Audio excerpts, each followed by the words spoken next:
خاتم پیامبران که برای اولین بار سازنده های دنیای ماتریکسی انسانها رو معرفی و با فاش کردن ماهیت خدای حاکم بر این دنیا درهای تازه‌ای از حکمت و معرفت رو به روی انسانها باز کرد. این ویدیو به مرور باورهای بنیادین آیین مانوی اختصاص داره. درباره مانی پیامبر ویدیوهای زیادی رو میتونید در همین یوتیوب پیدا کنید. با روایت‌هایی از تولدش در روستایی در نزدیکی تیسفون، پدرش که پاتک نام داشت و شکل امروزین اسمش میشه بابک و مادرش که از اشراف اشکانی معرفی میشه و در روایتی مریم نام داشت. اونها از یهودیان باورمند به مسیح بودن و بعد از تولد مانی پدرش عضو دسته‌ای از مسیحیان به این اسم میشه.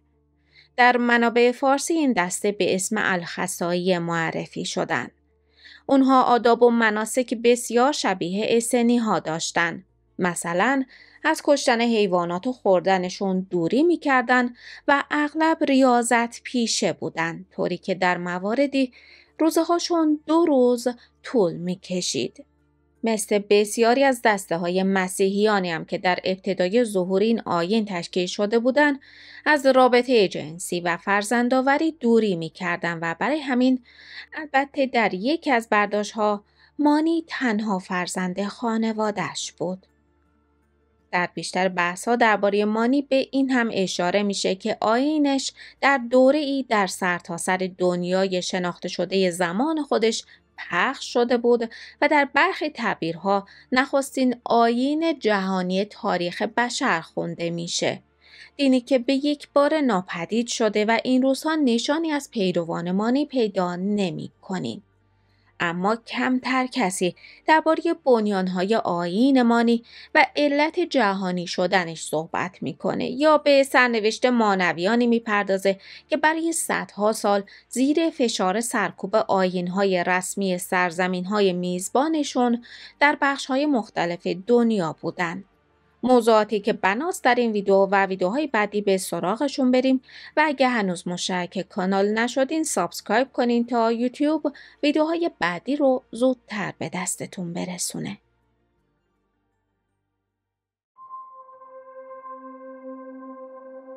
زبان مانی و خانواده‌اش شاخه‌ای از زبان آرامی بود. ویدیوهای مربوط به اسلام و کپیکاری‌های مسلمانان از نوشته‌های آرامی رو دیده باشین، احتمالاً میتونید حدس بزنید که مانی هم با نوشته‌های مذهبی آرامی که مسلمانان صدها سال بعد ازشون برای نوشتن کتابشون استفاده کردن آشنا بود. مشخصاً بخشی از این نوشته‌ها که به ظهور آخرین پیامبر بعد از مسیح اشاره داشتن بیش از همه مورد استناد مانی بود و اون خیلی زودتر از محمد مدعی شد که خاتم پیامبرانه و برای کامل کردن آیینی اومده که بناس زمین ساز رستگاری انسانها بشه. احتمالاً با در نظر داشتن این بحث راحت تر بشه موج حمله های مسلمانان به مانویان در دوره حکومت اسلامی رو درک کرد.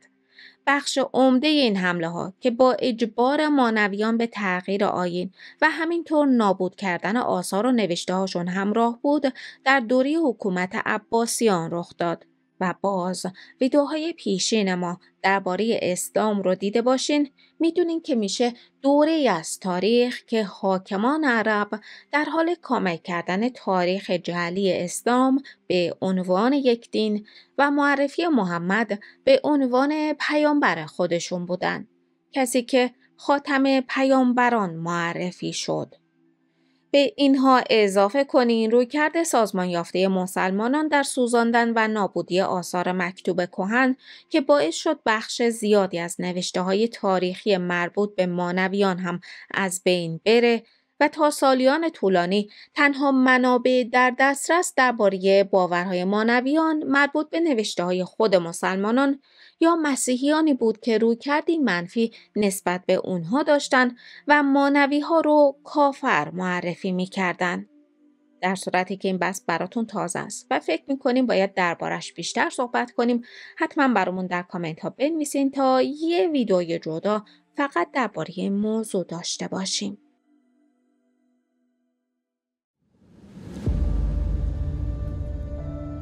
در بیشتر بحث‌ها درباره مانی و پیروانش از تسلطشون به انواع هنرها صحبت میشه. بیشترشون هم شاعر بودن و عادت داشتن آثار مکتوب و نوشته هاشون رو با تصاویر هنری فاخر تزیین کنن. حتی هنر تذهیب امروزین که بیشتر برای تزیین کتاب‌ها و نوشته‌های اسلامی به کار میره، کپیکاری از شیوه تزیین کتاب‌های مانوی خونده میشه. یکی از مهمترین نشانه‌های نبوغ و هوش اجتماعی بالای مانی رو میشه در شیوه تعریف و تبلیغ آیینش دید. اون زمانی که 12 سال داشت در یک شهود با همزاد مینوی خودش دیدار میکنه. کسی که درباره مأموریتش در آینده بهش توضیح میده و از همین سن تلاش‌های مانی برای درک بهتر دنیا شروع میشه. طبیعتاً به خاطر عضویت پدرش در شاخه از مسیحیان ناستیک میتونه با نظرات دسته‌های مختلف این مسیحیان آشنا بشه که وجه مشترک همه تلاش برای آزاد کردن نور در دنیای مادیه. تیسفون رو که در نقشه پیدا کنین میبینین که در محدوده میان رودانه، مرکز بسیاری از آیین‌ها و باورهای کهن. یعنی مانی به راحتی میتونسته اطلاعات کافی درباره این باورها را به دست بیاره. و این محدوده در زمان مانی تحت حکومت شاهنشاهی ایران بود و طبیعتاً مانی با باورهای زرتشتیان که اکثریت رو در ایران داشتن آشنا بود. در روایت‌های حیات مانی از سفرش به شرق ایران هم صحبت میشه که زمینه‌ساز آشنایی اون با باورهای بوداییان میشه. اون بخش‌های مشترکی رو در همه این باورها پیدا میکنه که بعدها تبدیل میشن به بنمایه آیین تازش. در عین حال خودش رو آخرین فرستاده و البته حواری مسیح معرفی میکنه که بعد از بودا، کریشنا، زرتشت و مسیح برای هدایت انسانها به زمین اومده. اما رویکردی که باعث شد آیین مانی به نخستین دینی تبدیل بشه که پیروانی در سراسر دنیای شناخته شده اون زمان داره، در شیوه تبلیغی مانی بود. اون هم مثل مسیح افرادی رو به اسم حواری برای تبلیغ دین به بخش‌های مختلف دنیا میفرستاد. ولی یه اصل مهم داشت. فرستاده‌هاش باید با آداب و رسوم و باورهای مردم محلی آشنا می شدن و اونها رو با روایت‌های آیین مانوی انطباق می دادن. برای همین نوشته‌های مربوط به باورهای مانویان رو در محدوده هند که بررسی کنین به نظرتون میرسه بسیار شبیه باورهای هندوهاست، در حالی که روایت‌های آفرینش در بخش‌های مرکزی ایران به باورهای زرتشتیان نزدیک تره. یعنی به مبلغان مانی این آزادی عمل داده شده بود که جزئیاتی مثل اسامی شخصیت‌ها و ایزدان یا مکان‌ها رو بر اساس روایت‌های محلی و شخصیت‌هایی که برای مردم بومی آشنا بود تغییر بدن و برای همین مردم به دین تازه‌ای که بهشون عرضه می‌شد احساس نزدیکی بیشتری می‌کردن و اون رو راحت‌تر می‌پذیرفتن.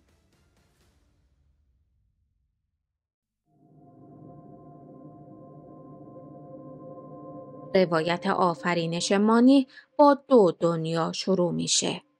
دنیای خیر و پاکی و نور تحت امر شاهزاده نور به نام زروان و دنیای شر و ناپاکی و تاریکی تحت امر شاهزاده تاریکی به نام اهریمن. این دو دنیا در ابتدا مستقل از هم بودن و هر کدام از شاهزاده ها سرش در دنیای خودش مشغول بود. البته برای اینکه اهریمن هنوز دنیای نور رو ندیده بود. اما مشابه روایت اساطیری آفرینش در باورهای ایرانیان باستان، شاهزاده تاریکی یک روز اشعه‌ای از دنیای نور میبینه و متوجهش میشه. پس عزم این میکنه که اون رو به دست بیاره. زوروان برای مبارزه با اهریمن نخستین انسان رو به این اسم میآفرینه که همانند کیومرث در روایت‌های ایرانی انسان کامل خونده میشه. سرنوشتش هم این میشه که از سپاه تاریکی شکست بخوره و در دنیای اونها اسیر بشه. در مرحله بعدی آفرینش مهریزت به وجود میاد تا به آزادی نخستین انسان کامل کمک کنه. مأموریتش هم به درستی انجام میده، ولی 5 شاخه نور که 5 فرزند انسان کامل معرفی میشن در دنیای تاریکی اسیر میمونن. در صورتی که به نظرتون لازمه درباره جزئیات این روایت بیشتر صحبت کنیم، حتما برامون در کامنت ها بنویسین تا برای یه ویدئوی جدا برنامه ریزی کنیم. ولی خلاصش اینطوره که دنیای مادی که میشناسیم ترکیبی از نور و تاریکیه و از طرف نیروهای دنیای نور به وجود اومده تا شرایط برای جدا کردن نور از ترکیب تاریکی فراهم بشه. روندی که پیروان مانی و بسیاری از شاخه‌های ناستیک‌ها خودشون رو موظف میدونستن بهش کمک کنن. به این ترتیب ما یکی از نخستین توصیفات دنیای ماتریکسی رو در باورهای مانوی داریم. اون دنیای مادی انسانها رو ساخته دست موجوداتی هوشمندتر از انسان معرفی میکنه که بر روند تحولاتش نظارت میکنن و تمام تلاششون این بوده که شرایط این دنیا طوری پیش بره که بتونن نور بیشتری رو از دل تاریکی ها آزاد کنن. در برابر اونها نیروهای تاریکی رو داریم که در همین دنیا حضور دارن و فعال هستن، در حالی که سعی دارن از کپیکاری هایی که از دنیای نور کردن و نسخه هایشون رو در این دنیای مادی دارن محافظت کنن. یکی از این کپیکاری ها نخستین زن و مردی هستن که در زمین به وجود اومدن. انسان هایی به این اسامی که ساخته دست شاهزاده تاریکی هستند. به این صورت که دیوهای تاریکی بخشی از نورهایی رو که بنا بود آزاد بشن خورده بودن و در درونشون بود.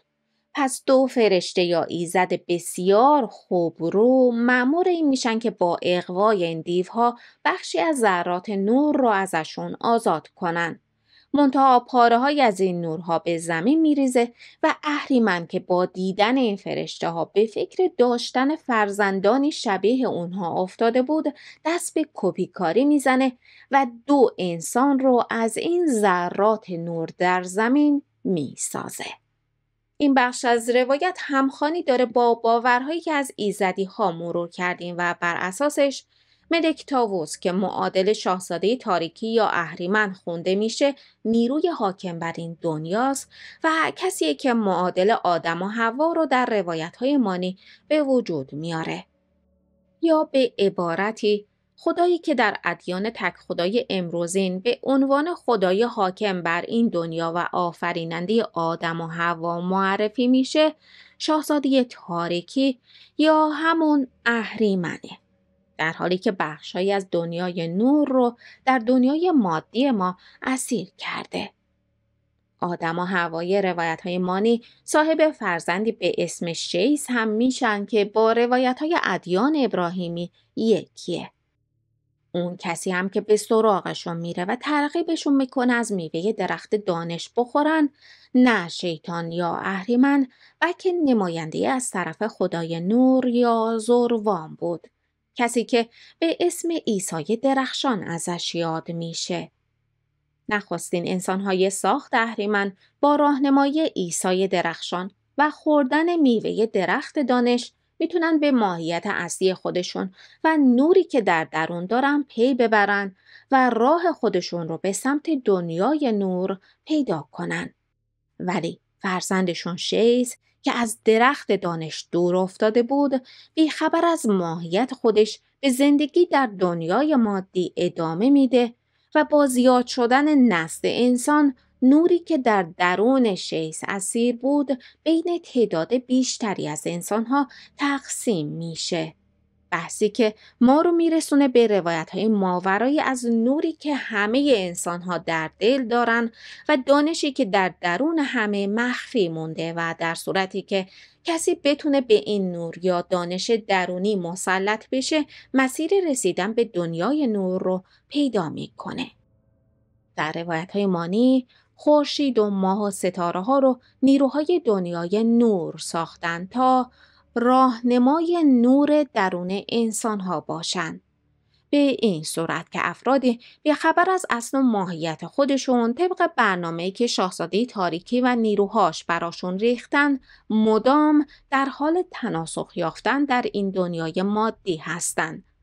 اما در صورتی که کسی به دانش و حکمت لازم رسیده باشه، تناسخ پیدا نمی‌کنه، بلکه روانش آزاد میشه و به سمت ماه و خورشید میره، جایی که شاهزاده نور یا زوروان براشون بهشتی اولیه رو ساخته. زمانی که تمام نورهای اسیر در دنیای تاریکی آزاد بشن، همه به یک باره به بهشت اصلی در دنیای نور فرستاده خواهند شد.